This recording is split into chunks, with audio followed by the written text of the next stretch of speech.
Shalom Uberaka, Shabbat Shalom. Mes frères et sœurs, nous allons aborder un point essentiel, un point réel, un point qui nous concerne tous. Voyez-vous, dans la vie, nous avons tous connu des tensions, des conflits, des blessures, des situations où l'ego prend souvent le dessus, où la colère parle plus fort que la raison. Et pourtant, regardons ce que la Torah nous enseigne. La paracha Mishpatim, en Shemot, Exode 23, versets 4 à 5, Hachem nous dit clairement, si nous voyons l'animal de notre ennemi en difficulté, ça peut être son animal, ça peut être son bien, nous devons l'aider. Même notre ennemi, nous devons l'aider.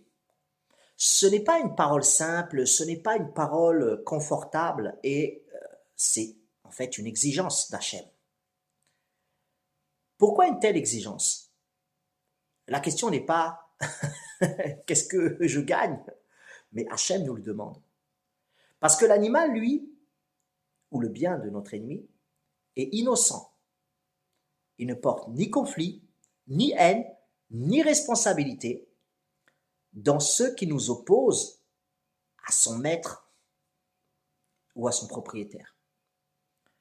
Alors, si nous refusons d'agir, ce n'est plus une question de justice, c'est notre orgueil, notre ego qui décide. Et la Torah vient nous élever au-dessus de cela. Elle nous apprend à nous maîtriser. Elle nous apprend à distinguer entre nos émotions et la vérité. Elle nous apprend à rester droit, même lorsque cela nous coûte. Alors comprenons bien la profondeur de cette mitzvah. En aidant cet animal, nous faisons plus qu'un simple geste.